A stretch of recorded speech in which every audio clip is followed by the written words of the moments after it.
Sabres win streak gets to 9, and they did it in impressive fashion. We'll recap Sabres and Blues coming up on the Locked On Sabres podcast.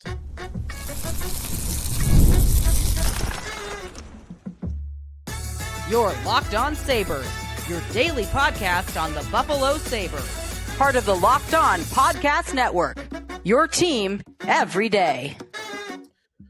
What is up, everybody? Welcome in to this edition of the Locked On Sabres podcast. Thanks for making us your first listen every day here on the Locked On Podcast Network, now the #1 sports podcast network. We're free and available wherever you listen to your podcast. You also can watch the show on YouTube. Be sure to like and subscribe if you do. And if you would like to become a part of our Locked On Sabres Everydayers Club, which gives you private Discord access, chat with us in there, and also ad-free versions of this show, you can sign up by going to lockedonsabres.supercast.com. Today's episode of Locked On Sabres presented by FanDuel.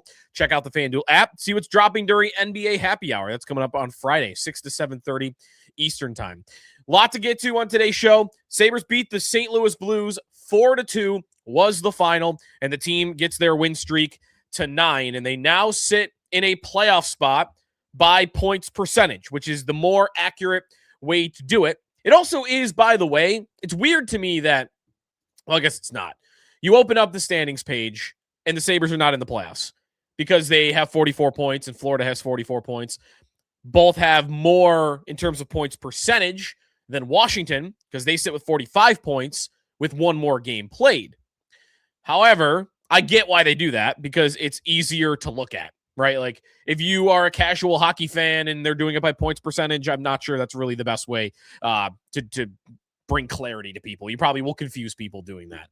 However, I said this earlier on WGR this morning. By the way, we talked with Seth Appert. Be sure to check that out. He was really good. Sabres assistant coach. We had him on, really good about the win streak. If the season were to end today for whatever reason, a comet is coming towards Earth and we need to start the playoffs tomorrow, how would they do it? They would do it by points percentage because that's what they did when the COVID pandemic shut everything down and they had to decide on who was going to make the tournament, despite the fact that not everybody had played the same amount of games. So the Sabres are really in a playoff spot today. That's how I'm treating it. 44 points, 20, 14, and 4, tied with the Florida Panthers and above Washington by points percentage. So standings look good. Get to that a little bit later on, a little bit more so. But in this game, a lot of good stuff to get to. I want to talk about Alex Tuch. He was the #1 star of the game by his teammates, at least. They gave him the belt in the locker room in the intermission. The Sabres dominated this game. And not the entirety of it, but part of why I led into the game thinking I expect them to win and expect them to potentially win by more than one goal, which they kind of do, empty netter, was this team has proven in almost every game they will dominate at least one period of hockey. And in this game, they dominated 2 periods of hockey. So they could have won by more. Expected goals told you they should have actually won by more. On the night, it was actually because of all the shots the Sabres were generating and all the puck possession that they had. Expected goals on the night were 3.6 for Buffalo and 1.3 for the St. Louis Blues. They were far and away the better team. And I thought it was really going to get rolling right away. I mean, how could you not? The Josh Norris takeaway and then set up to Noah Ostlund just a couple of minutes into the game, 2:19 into the game, to fire things off. Like, that was a great start. And I was expecting the Sabres to really be energized by that. They were not. They did not have a good first period. They weren't terrible. Like, they didn't get run over. I thought that they were chasing a little bit in the first 10, 15 minutes of the game. Thought the game was going a little fast for them. Lindy Ruff had talked about in pregame that he did not want this to become a track meet. Those are the types of games St. Louis likes to play. And when it was that style of game in the first period, I thought the Sabres were getting outplayed. A lot of time was being spent in the St. Louis end. They were getting the better of the chances. They got 2 goals, Braden Shen, Jimmy Snuggerud. Now, one of those at least, I probably want to save by Alex Lyon. The one by Snuggerud on kind of on the side of the net. You want to save there from Alex Lyon. But all in all, they did not play very well in front of him. And I thought 2-1, first intermission. I didn't like how they played in the first period. I think I was just pessimistic about them in that moment that I have been in almost the last 5-6 games. And part of it is because it's got to end at some point, right? Win streak's got to end at some point. Didn't like how they played in the first period. That was a little different for me than Boston. The Boston game, they're down 1-0 after 1, but I liked how they played. I thought they were the better of the two teams. This was different. And man, my concerns were answered really quickly in that second period. Now, they did not tie the game for a while. I mean, it was 15 minutes into the second period before they did. But it was clear as day. They came out in the second with a fire under their butts. Let's keep this win streak going. We're better than this team. And they took it to St. Louis for the entirety of that period. They were far and away the better team, I thought, throughout that. The high danger chances in that period were 6-1 in favor of Buffalo. They outshot them 14-7. That's at 5. That's actually all in all. They were the better team in the second period. And they could have had 2 goals. The Alex Tuch kicking goal was a kick. I mean, I know I saw all the tweets. So was the Hudson Fasching kick a couple of years ago. Yes, 100%. This was also a kick. This should have been called a kick.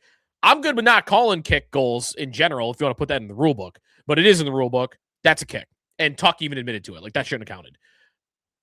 He answers the bell quickly after that with a great shot. And I want to talk a little bit more about Tuch in a little bit. So he gets that game tied. And they go to the second intermission. And it's a tie hockey game. And I'm not really sure how they're going to come out in the third. Because first wasn't great. Second, they were awesome. Third's been a little bit more up and down this year. Right? They've had some good third periods lately. They had some bad ones before that. And same thing. Like, they took it to St. Louis again. They wanted it more. And I'm not generally the person to make that sort of point. Like, oh, who wanted it more? It's, man, the Sabres, though, they are digging in corners and they are fighting to get to the front of the net. And they are drilling you in your own end or in their own end when they're trying to end a play.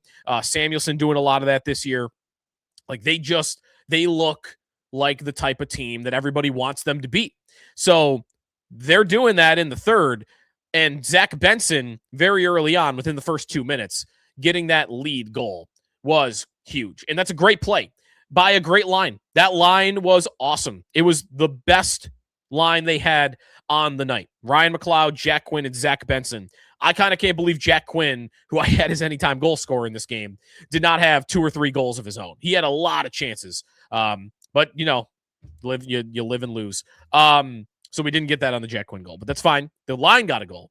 Ryan McLeod in the corner, spots Quinn in front of the net, just get it out in front in the crease. And Quinn has a tough time corralling it. It's a little bit off his platform, but he's able to get a little bit on it, which forces the puck towards the side of the net where Zach Benson, because he's Zach Benson and he's a pest and you are not going to keep him from being around the net. I don't care how big a defenseman you are, how strong a defenseman you are. Zach Benson's going to be around the net, and there's nothing you can do about it. And that happened on this play. He's on the side, standing there, and good hand-eye coordination to bat it in the net, and he gets his 4th goal of the year. He's had all those, obviously, recently. And from there, I'm thinking, all right, this is normally where they back off a little bit, and they play a little bit more conservatively. And I was in love with the way they played that third period. One of my biggest pet peeves in hockey in general, in the NHL, is how conservative and dumping the puck in without even chasing it teams get when they have a 1-goal lead in a third period. As if playing that style of defense actually limits the amount of goals on the other side, because what you're doing is you're giving that other team more and more possession. They'll pile up the shots, they'll pile up the shot attempts, and often you're really on your heels the entirety of a period like that when that's how you play. And Sabres do a lot of that. Everybody does a lot of that. This game was totally different. This was, we're just not going to ever let you touch the puck. We're going to keep it this whole period. No chances for you. And they did get a couple of chances on some breakdowns, and we'll talk about that in a second. But on the overall, the whole period was spent around Joel Hofer. Like, that period was spent in the St. Louis end. And a lot of it was that McLeod line. The McLeod line for the game, by the way, was on the ice for 10 minutes and 28 seconds of ice time. When they were on the ice, they outshot St. Louis 12-2. Dominance, 12-2.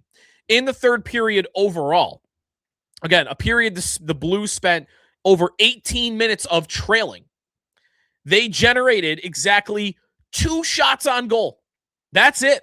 They didn't even have that many attempts, 10 attempts, and only 2 got through. So some block shots and keeping them to the perimeter. And you got you got your couple saves from Alex Lyon. He wasn't tested all that much. And you had your little bit of luck. You needed a little bit of luck, even though they only had 2 shots, because somehow Rasmus Dahlin gets caught on a power play. Not just him, the whole power play gets caught. And you have a breakaway / 2-on-0 with Robert Thomas coming down the ice, maybe the last guy you'd want from St. Louis to have the puck in that situation, and he misses the net by a mile. I don't know how he did that. He was trying to pick a corner, and he just missed. So you got a little lucky there. And the final sequence, this wild play where the puck kind of surprises Lyon and pops out on the side of the net. He's scrambling to get back into position. The pass goes out in front, and between the legs of the Blues forward, he fans on it when the net is mostly open. And if he gets almost anything on that puck, it's going to be a goal. But it gets through him. Lyon, while trying to scramble back, like his equipment just all explodes. His glove is off, and his blocker's over here, and the stick is flying out over here. And he was trying to get back in. Little luck along the way to go through the legs of that Blues forward and get over to Peyton Krebs, who scores from his own end, which was a huge empty netter. So again, even though they got lucky twice, like it was deserved luck because they should have won that period. And it's good that they did because they were far and away the better team. Some of the overall numbers in this game just kind of show how dominant the Sabres were. Their shot attempt total was 70. St. Louis was 39, which is obviously massive. Shots on goal were 34-18 in favor of the Sabres. 28-17 were the scoring chances for Buffalo. High danger chances were 17-5. I mentioned the expected goals, 3.6 to 1.3. They were the better team. They deserved a win. And it's another game that shows you that this win streak might not be fluky. I mean, I'm not doing all in. I only care about how they play. And, I'm just trying to figure out how real this is. Like, no, I want them to get the wins. And listen, if they get run over by the Stars in a couple of nights and they win the game 2-1 because their goalie stands on his head, like, take it. I'm good. But a game like that shows this could be real. This probably is for real. They are capable of dominating an inferior opponent, which the Blues are. And that is a sign of a team that is actually good. So I like not just how they got the result, but how they played the overall game. And I mentioned that the Benson line was great. Noah Ostlund with another contribution. I've been talking about it, but I think a big key to this team being better than previous Sabre teams is your kids, your Bensons and your Ostlunds especially. Those guys are playing in top 6 roles, and they're not just flashing here and there. It's not, flashy play here and disappear for a week, and then another flashy night here, and you disappear for a month. These guys are playing well every single game. Night-to-night consistency from your young guys that are playing high in the lineup, Benson and Ostlund especially. And that creates depth. That creates depth where you could sustain a winner when a guy like Jason Zucker is out. So those guys are key to this team doing well. Another great night, I thought, from Samuelsson. He did have that turnover on the Snuggerud goal, so that was the one bad moment from him, but otherwise he was good. He kept his point streak at 3, got another assist on the Tuch goal. Dahlin was a little slow to start. He was not great on that first Braden Shen goal. He got behind the play, and he couldn't catch up, and that was a big reason why that happened, but I thought he was really good after that. Power with another really good night. I thought they were controlling the play when he was out there. That shift at the end of the first period that drew a penalty. He was the guy kind of running that show, which was really big. And anyone else I want to make sure? Lyon, I thought was okay. Not great. Might have been out of rhythm, right? Like he hadn't played in a week, and they did that because they had to start Lucan on Saturday, which is fine. When we come back, Alex Tuch. I thought I had about Tuch and his contract after last night because he was great and one of the game's stars. That when we return here on the Locked On Sabres podcast. Today's episode of the Locked On Sabres podcast is presented by Game Time. Nothing like being on the ice, or near the ice, I should say, during hockey season. The speed, the hits, the atmosphere, the boards moving. It's unmatched. Watching at home's great, but being in the building is a completely different experience, especially with the way the team's playing right now, and a crazy atmosphere makes these games a lot more fun. The only thing that used to get in the way, other than the team being bad, was actually getting tickets. Long queues, endless screens, prices changing at checkout. That's why the Game Time app gives the advantage back to fans. It's the hack for unlocking amazing NHL tickets and experiences that are just a few taps away. The app is incredibly easy to use. Browsing, comparing, buying tickets takes just minutes. You get views from your seats before buying. You know what you're getting. Zone deals are clutch. You can choose the section. Game Time will pick the seats, and you save even more. And again, your fees included up front. That's big. You don't want a price when you're scrolling through and then you get to checkout and it's almost double because, we didn't tell you about this, this, and this. Knowing that what the price is, Game Time guarantee gives you that real peace of mind. Take the guesswork out of buying NHL tickets with Game Time. Download the Game Time app, create an account, use code LOCKEDONNHL for $20 off your first purchase. Terms apply. Again, create an account and redeem code LOCKEDONNHL for $20 off. Download the Game Time app today. Sabres win over the Blues 4-2. Sneaky Joe DiBiase here on the Locked On Sabres podcast. Be sure to check out our Everydayers Club. Discord was a lot of fun last night going through the game. One conversation we were having a lot of in our Discord last night was that the Thompson line wasn't having the best night. And maybe that was just a couple of shifts in a row because the numbers end up looking okay for them. But I did have the thought last night, like, okay, here's the opportunity to get Zucker in the lineup and put him with Tage and Josh Stone. Krebs has overachieved. Big empty net goal last night. He does well defensively, a couple of points here and there, but that's not his type of role. And I don't think you could do that long term. Zucker, meanwhile, I think fits perfectly on a line like that. So we'll see. I think he's probably ready to return to the lineup, and they're just looking for that chance. Greenway coming out might open that up if he does the maintenance thing. That's a discussion for tomorrow. In this game, that line ended up being the worst of the lines in expected goals, but was still great. 69.1%. And the other three lines were all over 70. The McLeod line was at 80%. That's incredible. 4 lines all above 69% expected goals for. That's a really solid night. All of them outshot the opponent. I mentioned that the McLeod line outshot the Blues 12-2 when they were out there. The Norris line outshot them 4-2. The Dunn line outshot them 2-1. Low event hockey. That's fine for a fourth line. And actually, the Thompson line was even. It was 4-4. But scoring chances were 5-2 when they were out there. So they did have the advantage there a little bit. Alex Tuch last night. Really good game. You know, a lot of speed. I think that line is very impressive. They're very fast. I love Norris with Tuch and Ostlund. It's one of my favorite lines that they've really put together this year. I wouldn't say it's number one, but it might be close. Just the styles of all three really fit together. They're all really fast. I think the team speed that they have as a unit is really, really strong. Tuch in this game, really big goal in that second period. I mean, that's the type of goal that will have people saying, like, well, that's why you should pay him. Because it's the second period and you're playing really well, but you haven't broke through yet. And at some point, you just need a dude to beat a goalie straight up. And because you can't always get the dirty goal. Now, they did get one in the third, but you can't always get the dirty goal. And there's Alex Tuch, who's one of those guys on the team that's entrusted to score goals like that once in a while, where just one-on-one with the goaltender, and I got to beat him. He comes in with speed on the right wall. Nice pass by Samuelson to set him up. He got his 13th assist of the year. And Tuch is just mono. I mean, there's a defenseman there too, but he's mano-a-mano with Joel Hofer.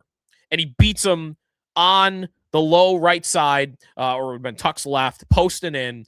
That's a big goal that you needed from a leader, one of your best players, and a guy that's looking to get paid. The other thing I thought about last night, because I thought he was good overall, was every win they get and every place they climb in the standings, I think it increases the chances more and more that Alex Tuch sticks around long term. Now, that doesn't have to be the case. I'm not in that room. I don't know what they're saying. But just putting the dots together, what might motivate a guy like Alex Tuch? I've always said that I do not think growing up a Sabre fan for him is the end-all be-all on where to sign at all. The guy is a 29-year-old player. He's probably going into his last big contract. He's going into the back nine of his prime.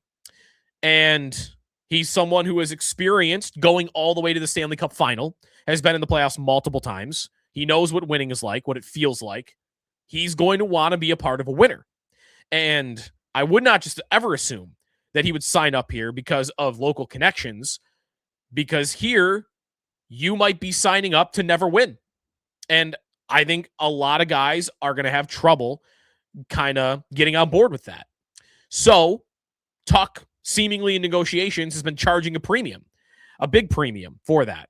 The Sabres have probably been lowballing him too. There was a report that they were around Tage's number. Insulting. If it's anywhere in the $7 million range, it's a total insult to Alex Tuch, given the current state of the cap in the marketplace. Maybe there's a middle ground to be had. Because I think if you can show Tuch, hey, we're on the right track, and here's the evidence. Not just talk, especially from Kevin Adams, but if I got Jarmo Kekalainen as the salesman here, and he's selling Tuch on why this is going to work, why this team is good, why we're in the right direction, why you should sign up long-term, and why you should do it for $9.7 million with us instead of 11. That's the sales pitch. But part of that sales pitch has to come with proof of concept that this team can be good and can get you back to the playoffs and maybe give you a chance at the Stanley Cup someday. That evidence, I think, is needed in this negotiation, and you're currently getting it. So doesn't mean that he has to sign. The deadline is still almost 3 months away. But I think the more they get into the spots in the playoffs, the more they get this win streak rolling more and more, that the likelihood of Alex Tuch signing with the Sabres and the two sides meeting somewhere in the middle only increases. When we come back, quick look at the standings and what's ahead coming up. Scoreboard watching, too, here on the Locked On Sabres podcast. Sabres win streak reaches 9. If you're wondering, yes, that 10-game win streak in 2018 was the NHL record.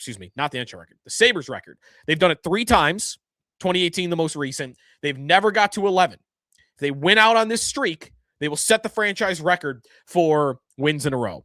Dallas is going to be tough, really tough. I think it's the hardest game of this entire win streak. We'll get to that game tomorrow. We'll preview it. Again, really tough challenge, I think, for Buffalo. And then it's Columbus on the road, and then you get 6 of 7 at home, including the first one against Vancouver, who's really, really bad. So some real big opportunities after Dallas if they can get through that game.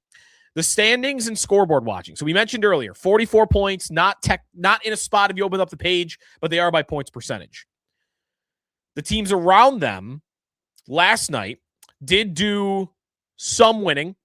However, you're going to get that, right? Like, teams are going to play each other, and you can't have everything go your way. So what else happened on Monday night? You had a regulation win by Florida over Washington. That's how the Sabres jumped the Capitals in points percentage. It's how the Panthers stay tied with them in the standings. I'm okay with that. If you heard me on Florida, they're going to get Tkachuk back here soon, and they're a veteran team with cup experience, a lot of cup experience. Like, I believe they will figure it out. They will get into a spot. I cannot imagine them missing the playoffs. So therefore, I'm good rooting for them when they're playing these other bubble teams, because I'm giving Florida a spot in my own mind.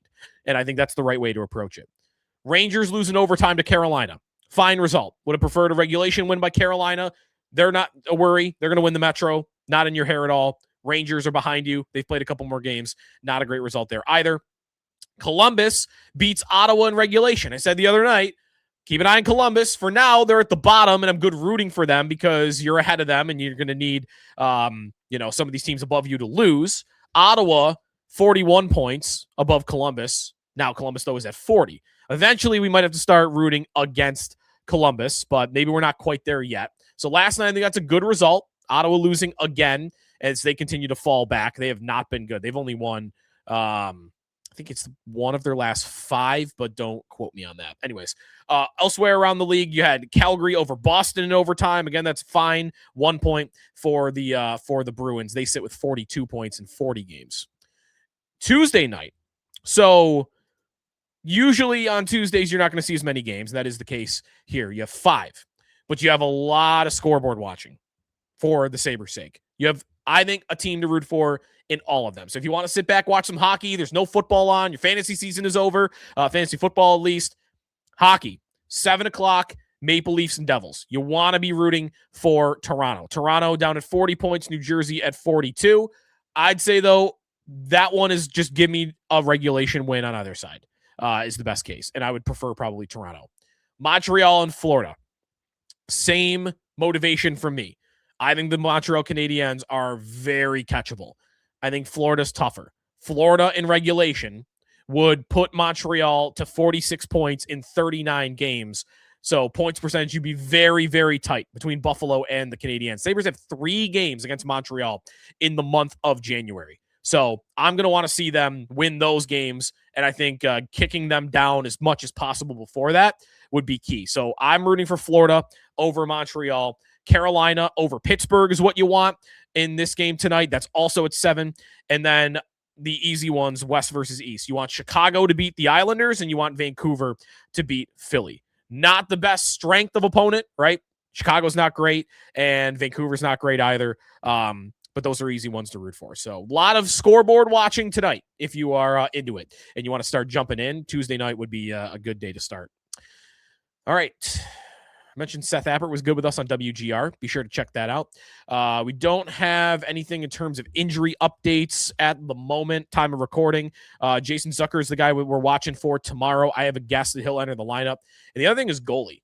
I don't have a great guess. I think if you made me pick, I probably would say that Lyon will go again, but I'm not really all that sure about it. So we'll see how it goes tomorrow morning at the morning skate. We'll preview Sabres and Stars tomorrow before the game. Good team. Second in the NHL. Good. Like, they are a great team, and the Sabres are on the road. Man, it'll be impressive if they're able to get a win in that one. We'll talk about it next time here on the Locked On Sabres podcast. Jump into our Everydayers Club, the Discord, ad-free versions of this show. Go to lockedonsabres.supercast.com. Talk to you tomorrow. You're in the Locked On Sabres podcast, part of the Locked On Podcast Network, now the #1 sports podcast network.